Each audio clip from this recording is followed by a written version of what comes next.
Hello students, how are you? I'm fine here, hoping you are also fine. So now you are watching a mathematics class on exercise 19.1. तो on mensuration, okay? तो mensuration में सबसे पहले आपको कुछ फॉर्मूले याद करना होगा। मान के चलिए अगर कोई भी ट्रायंगल हो जिनमें हाइट हो, हाइट, ओके, तो उसको हम एरिया कैसे निकालेंगे? Area of triangle equal to half into base into height. तो ऐसे हम किस में बोल सकते हैं? कोई भी ट्रायंगल में हम बोल, राइट एंगल ट्रायंगल हो, इक्विलैटरल ट्रायंगल के बीच में अगर परपेंडिकुलर दिया हो, है ना, आइसोस्केल ट्रायंगल के बीच में भी अगर परपेंडिकुलर दिया हो, तो हम कैसे निकालेंगे? Half into base into height. अगर रेक्टेंगल कहा जाएगा तो area of rectangle equal to length into breadth. अगर स्क्वायर कहा जाएगा तो साइड इंटू साइड। अगर आपको रोम्बस कहा जाएगा तो half into product of diagonals, okay. अगर आपको कहा जाएगा कि पैरेललोग्राम तो हम क्या बोलेंगे? Base into height. तो सबके अलग अलग यानी कि क्या है फॉर्मूले हैं। अगर हम ट्रेपेजियम की बात करेंगे तो area of trapezium equal to what? Half into sum of parallel side into height. तो जैसे जैसे आएंगे मैं बोर्ड में लिखता रहूंगा, तो इसको आप याद करते रहिएगा, ओके। तो सबसे पहले हम क्वेश्चन नंबर 1 से शुरू करते हैं। तो यहाँ पे लिखा है find the area of an आइसोस्केल triangle with base and height. Base दे दिया 6 और हाइट दे दिया 12। कौन सा ट्रायंगल के बारे में बात किया है? आइसोस्केल ट्रायंगल। तो मैं एक सबसे पहले मैं इसको ट्रायंगल बना लेता हूँ। ये आपका आइसोस्केल ट्रायंगल में आपको पता होना चाहिए कि ये दोनों साइड क्या होते हैं? Two sides are equal.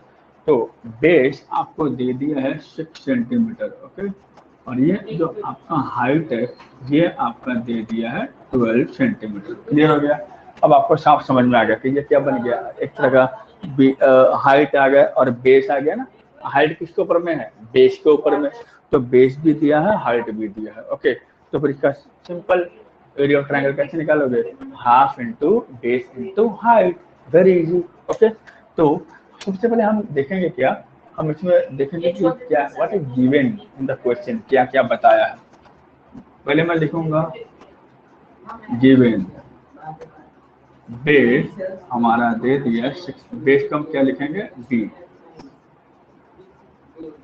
Height हमारा हो जाएगा 12 सेंटीमीटर। हमें क्या निकालना है? एरिया ऑफ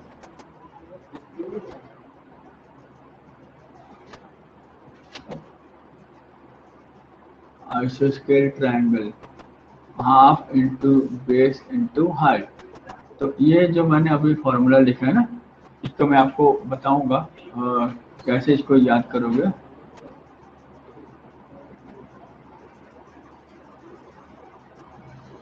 तो इसको मैं अभी इसको बॉक्स में लिख देता हूँ। देखो मैंने बॉक्स बना लिया। तो ये एक फार्मूला बन गया एरिया ऑफ आइसोस्केल ट्रायंगल।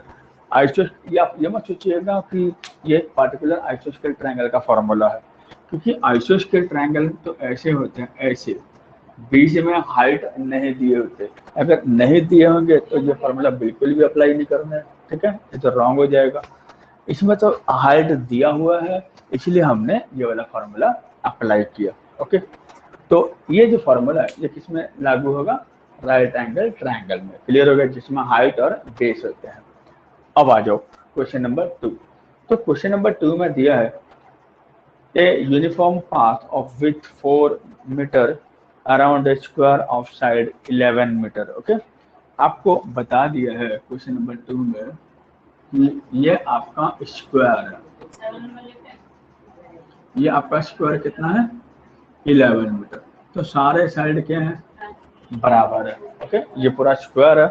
आपको पता है कि स्क्वायर में सारे साइड क्या होते हैं? बराबर होते हैं। और इसी स्क्वायर के बाहर में रास्ता है, यूनिफॉर्म पाथ है, जिसकी थिकनेस क्या दे दिया? 4 मीटर। आप ये सोचो, ये आपका पाथ है, ये क्या है आपका पाथ? कितना है? 4 मीटर। कितना है? 4 metre, okay. 4 metre uniform path है। अब देखो, तो अब हमें बोला find the area of the path. हमें एरिया निकालना है। एरिया कौन सा? ये वाला, ये एरिया निकालना। अब सोचो ये एरिया ऐसे लगता है कि जैसे दो स्क्वायर बना हुआ, एक बाहर वाला और एक अंदर वाला, एक लाल और एक ब्लैक। ओके, तो मैं इन दोनों को एरिया निकाल के क्या करेंगे, माइनस कर देंगे। समझ में आ गया? तो इसको हम कैसे लिखेंगे? पहले हम लिखेंगे given given side of a square कितना दे दिया, ये दे दिया। ओके, अब इसका हम एरिया निकाल देते हैं।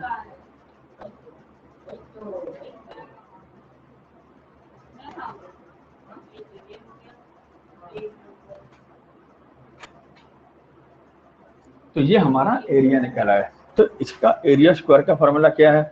तो मैं लिखना भूल गया, मैं यहाँ लिख देता हूँ, area of square equal to side whole square. तो साइड होल स्क्वायर मतलब साइड इनटू साइड, तो ये बन गया 121। ओके, अब आ जाओ, ये जो आपका स्क्वायर के बाहर में क्या है, उसके बाहर में यूनिफॉर्म पाथ है, रास्ता बना हुआ है। ओके, तो कैसे लिखेंगे?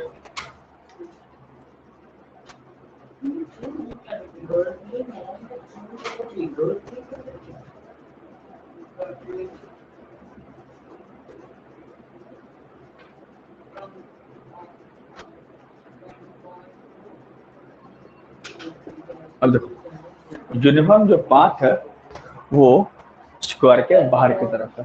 अब आप आ जाओ, स्क्वायर के बाहर की तरफ है, इसको हम लिख देते हैं आउटर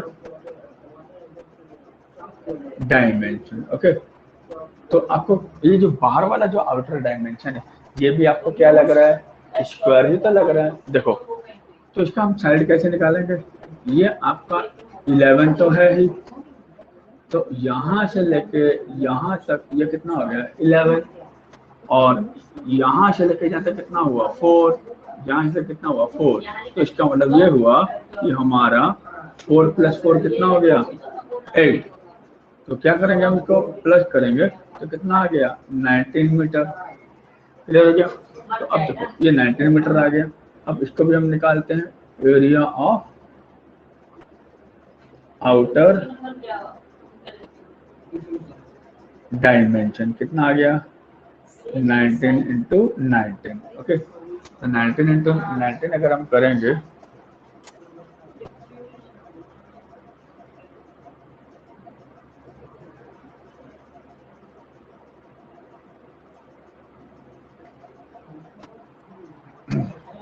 तो 361 मीटर स्क्वायर। तो ये हमारा आउटर डायमेंशन है, ये हम इसको इनर डायमेंशन भी बोल सकते हैं। तो हमें निकालना क्या है, एरिया ऑफ पाथ। ओके, तो कैसे निकालेंगे, now area of path equal to area of outer minus area of inner dimension. Outer आपका कितना था, 361 माइनस 121। जब आप इसका आंसर आ जाएगा तो कितना आ गया इसका, 240 मीटर स्क्वायर। ये आपका आंसर आ गया। फिर उसके बाद आपको बोला है कि outer and inner perimeter of the path. अब इनर एंड आउटर का पाथ निकालना है, तो कैसे निकालेंगे? देखो, पहले लिखते हैं आउटर पेरीमीटर ऑफ, आउटर मतलब बाहर वाला, तो बाहर में कितना साइड है, 19। तो क्या हो जाएगा, 4 × साइड, 4 × 19। ये आपका आंसर आ जाएगा। ओके, उसके बाद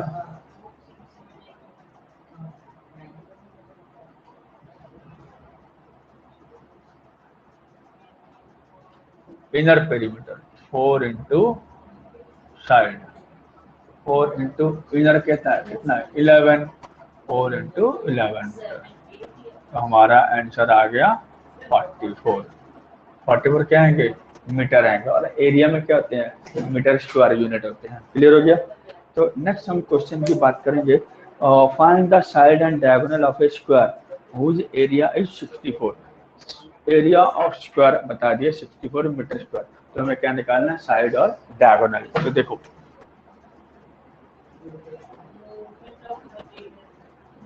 गिवन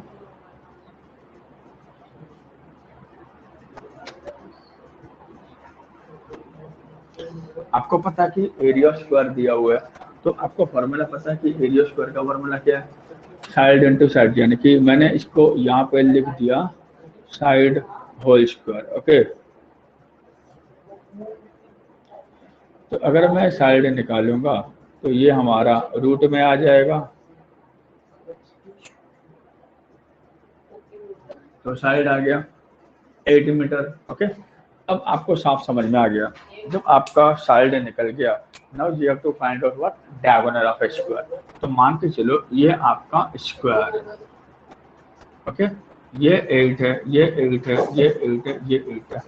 अब सवाल ये खड़ा रहा कि आपका डायगोनल कैसे होता है। देखो ये डायगोनल, ये अगर आप इसको ट्रायंगल ले लेते हो ये वाला, है ना, तो आपको साफ समझ में आ गया ये क्या होते हैं, राइट एंगल ट्रायंगल बना एक तरह का।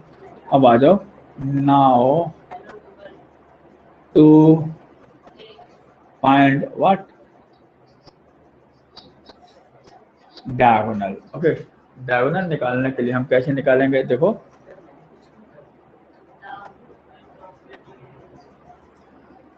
तो मेरा इसमें हाइपोटेनस कौन सा है, ये डायगोनल, ये हमें मालूम नहीं है।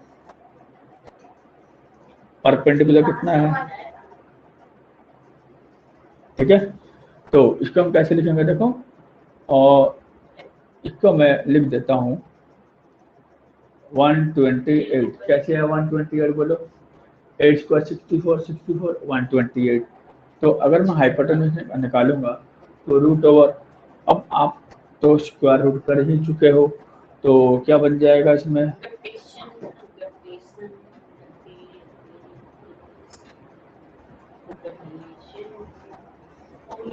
देखो इसको पेयर बनाओ, इसको पेयर बनाओ, इसको पेयर बनाओ, क्या बन जाएगा 8√2 मीटर। ये जो हाइपोटेन्यूस है यही हमारा क्या बन जाएगा,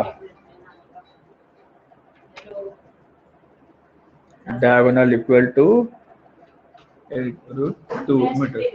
तो ये हमारा आंसर आ जाएगा। ओके।